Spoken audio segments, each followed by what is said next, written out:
घर में किसी इंसान का नाम सुन के अगर दिल की धड़कनें तेज हो जाती हैं, उसी का नाम पापा कहते हैं। मम्मी का सेम यही डायलॉग था।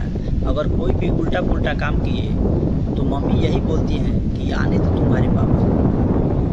मम्मी बोलेगी कि तुम्हारे पापा आ रहे हैं, टीवी का रिमोट बंद, कार्टून चैनल लगा देंगे।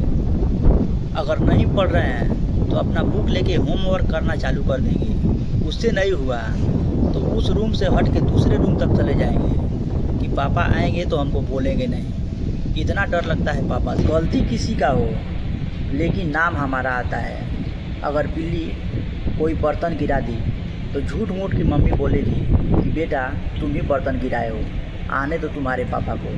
अगर कहीं भी बच्चे झगड़ा कर रहे हैं वहाँ मैं हूँ। गलती से कोई बच्चा अगर मेरा नाम रख लिया तो आके हमारे घर शिकायत कर देते हैं और पापा कान पकड़ के लेके आते हैं और 17 बार उठक बैठक कराएंगे और बोलेंगे बताओ आज के बाद बनच्चर लड़के के पास जाओगे तो नहीं। मैंने बोला कि नहीं पापा। बचपन में पापा जब हमको स्कूल भेजते थे, जाते थे स्कूल में हमको छोड़ के आते थे और बोलेंगे कि बेटा मैं जा रहा हूँ, तुम पढ़ के शाम को आराम से आना। लेकिन जैसे ही निकलते उनके पीछे पीछे मैं भी निकल जाता। जब जैसे ही वो घर आते उसके पीछे मैं भी घर आ जाता। मम्मी बोलती कि आप बेटे को स्कूल नहीं छोड़े।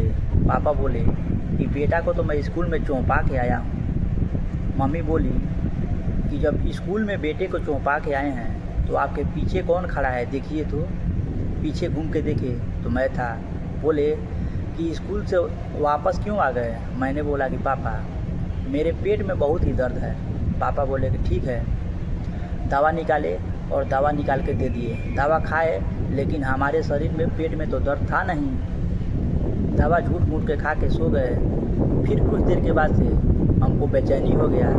मैं उठ के बोला कि पापा मैं बाहर से घूम के आ रहा हूँ। पापा बोले कि ठीक है जाओ, लेकिन 10 मिनट में रिटर्न वापस आ जाना। फिर थोड़ा और बड़ा हुआ तो पापा हमको बाज़ार भेजने लगे। पापा के साथ में मैं बाज़ार जाता था, सामान वामान खरीद के लेके जाता था। पापा को विश्वास हो गया कि अब मेरा लड़का सामान वामान खरीद लेगा, तो हमको पैसा दे के भेज देते थे कि जाओ सामान खरीद के लेके आओ। तो जितना हमको पैसा खाने के लिए देते थे उतना में हो नहीं पाता था। मैं क्या करता था, जो भी सामान बोले थे उसमें से आधा आधा किलो कम कर देता था और उसका पैसा मैं अपने पास रख लेता था और लेके आ जाता। हमको खाने भर का पैसा भरपूर हो जाता था, सामान लेके घर आ जाता था। फिर मम्मी बोलती कि बेटा कितना कितना लेके आए हो।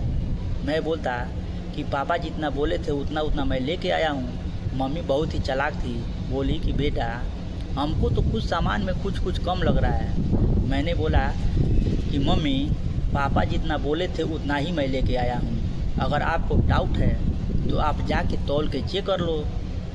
अब मम्मी बोली कि नहीं बेटा, फिर भी हमको डाउट हो रहा है कि शायद सब्जी वाला ने सब्जी कुछ कम करके दिया है। मैंने बोला कि नहीं, हमारे सामने ही तौला था, कम करके नहीं दिया है। फिर बोली कि ठीक है। अब यही करते करते मेरा आदत और मन दोनों बढ़ गया था। जब भी मैं बाज़ार जाता था 2 दिन पे 3 दिन पे कुछ ना कुछ सामान में कम करके उसका पैसा मैं लेके खा लेता था। और जो हमारे साथ में लड़के थे वो देखते थे कि भाई इसके पास इतना पैसा कहाँ से आ रहा है। तो एक दिन बात ये खुल गया और जाके हमारे पापा से बोल दिए कि आपका जो लड़का है चाचा, वो क्या करता है कि सामान में से आधा किलो 1 पाव कम करके लेके आता है और उसका जो पैसा बचता है वो लेके मिठाई खा लेता है। अब पापा मैं सामान खरीद के लेके आया और पापा उस सामान को तौले। सामान का जो वज़न था वो कम था। बोले हमसे कि इतना कम क्यों है। मैंने बोला कि दुकान वाला ही ऐसा दिया होगा। मेरा कान पकड़ के सब्जी वाले के पास लेके गए और बोले कि बताओ ये सब्जी कम दिया है। दुकान वाले ने बोला कि नहीं अंकल, मैं तो सब्जी तौल के बराबर दिया हूँ। फिर पापा समझ गए कि इसका डेली कान पकड़ के 17 बार उठक बैठक कराए और 15-20 दिन तक हमको कोई सामान लाने के लिए नहीं बोले। फिर धीरे धीरे एक बार बोले तो मैं गया, जितना सामान बोले उतना मैं परफेक्ट लेके आया। तो फिर विश्वास हो गया और धीरे धीरे हमको बाज़ार करने के लिए बोलना चालू कर दिए। फिर कुछ दिन के बाद से पापा को ये लगा कि मेरा लड़का कुछ होशियार हो गया है, तो क्या किए, एक छोटा सा दुकान घर के पास में खोल दिए और गुटखा ये तंबाकू का वगैरह वगैरह था खोल दिए और 4-5 दिन तक बैठे और उसके बाद से हमको बोले कि बेटा तुम दुकान चलाओ और साथ में पढ़ाई भी करना। मैंने बोला कि ठीक है पापा। फिर मैं दुकान पर बैठ गया। हमारे साथ के जो बच्चे थे वो गुटखा तंबाकू खाते थे, वो हमको भी सिखा दिए और जब हमको आदत पकड़ लिया तो मैं दुकान में से गुटखा तूड़ के खाता था और तंबाकू भी खाता था। जब पापा देख रहे हैं कि बिक्री कम हो रहा है, सामान ज़्यादा ख़त्म हो रहा है, तो वो लगे पता लगाने कि आखिर सामान जाता कहाँ है, किसको उधारी देता है। जब हमारे दोस्तों से पूछे तो दोस्तों ने बता दिया पापा को कि आपका लड़का गुटखा और तंबाकू दोनों खाता है।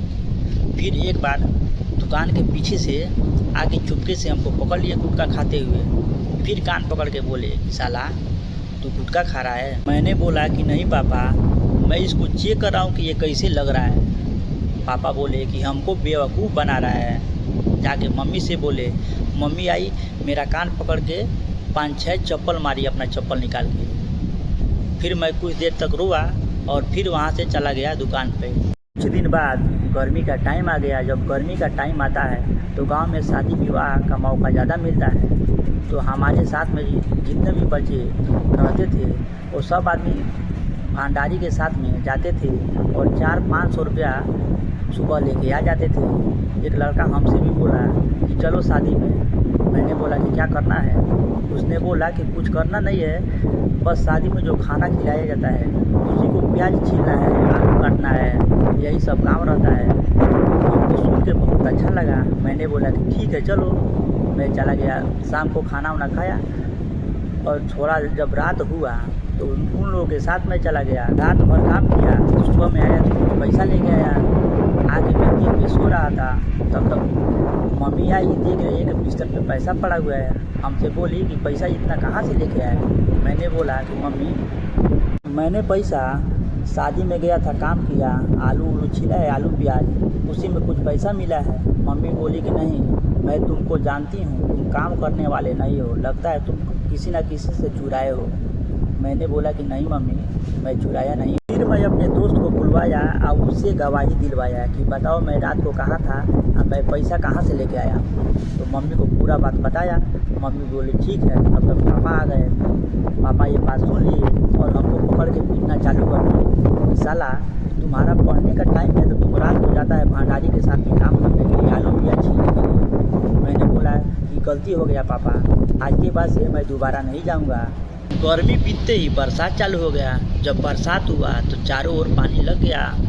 हमारे साथ में जो मित्र थे वो पहले से मछली पकड़ने का काम करते थे। जब बरसात का टाइम आता है तो जाल खरीद के रखे हुए हैं, जाके दूसरे के तालाब से मछली पकड़ के लाते हैं। साथ में हमको भी बुला के लेके चले गए। जब मैं गया तो बोले कि पानी के अंदर जाल लेके जाओ। मैं जाल लेके अंदर चला गया। जब कुछ दूर आगे गया तो मैं बोला कि भाई ज़्यादा गहरा है, मैं आगे नहीं जाऊंगा। वो बोलने लगे कि और आगे जाओ और आगे जाओ। मैं कुछ दूर और आगे गया तब तक डूबने लगा। फिर मेरा सांस ऊपर नीचे हो रहा है। फिर एक लड़का और आया और हमको मेरा हाथ पकड़ के निकाला। फिर बोला कि तुम साइड में यहाँ पे बैठो, हम लोग जाल लगा रहे हैं। जाल लगाए, जाल निकाले तो उसमें से मछली जितना था उतना हमको हमारे हाथ में एक झोला दे दिए थे और बोले कि जितना हम लोग मछली पकड़ के देंगे उसको झोले में डालते रहना। अब मछली पकड़ के मैं झोले में डाल रहा था, तब तक जिसका तालाब था वो आ गया। वो लोग निकल के पीछे में एक खेत था, उसी के सहारे पीछे भाग गए। मैं पकड़ा गया और हमको लेके चले गया अपना घर। जब अपने घर गया तो हमारे पापा को बुलाया और बोला कि देखो आपका लड़का हमारे तालाब से मछली पकड़ रहा है, बोलिए मैं इसको क्या करूं। फिर मेरा कान पकड़े और 5-6 थप्पड़ लगाए और बोले कि ठीक है आप जाइए, आपका जितना पैसा होता है मैं आपको जुर्माना दे दूंगा। फिर पापा छुड़ा के हमको लेके आए, घर लेके आए। फिर कान पकड़ के बोले कि 17 बार उठक बैठक करो। फिर 17 बार उठक बैठक कराए। अब बोले कि बताओ अब दोबारा चोरी नहीं न करोगे। मैंने बोला कि नहीं पापा, मैं चोरी कहाँ कर रहा था। वो लोग बोले कि चलो हम एक जगह तालाब देखे हैं और वो किसी का है नहीं, उसी में चल के हम लोग मछली पकड़ेंगे। आज जब आके पकड़ लिया तब तो हमको मालूम चला कि ये तालाब दूसरे का है। फिर मम्मी से बोले पापा कि ये लड़का मानने वाला है नहीं, इसको घर छोड़ाना पड़ेगा। घर से 25 किलोमीटर दूर पे मेरा एडमिशन करा दिए और वहीं पे बोले कि अपना सामान लेके जाओ, खाना बनाओ, खाओ, उधर ही रहो, अब मैं हफ्ते में तुमको आऊँगा, देखूँगा। अब पापा ऐसे रूम में डाले थे कि वहाँ जितने भी बच्चे थे सब से एक आले रंगदार थे। जब भी मकान मालिक बाथरूम में नहाने के लिए घुसता था तो एक लड़का जाके दरवाज़ा ठकठका देता था और फिर आके रूम में घुस जाता था। फिर वो अंकल आते थे, देखते थे कौन है, फिर चले जाते थे नहाने के लिए। फिर जब नहाने लगते थे तो फिर एक लड़का निकल के दरवाज़ा ठकठका देता था। अब इतना परेशान हो गए थे अंकल कि सबको गाली देना चालू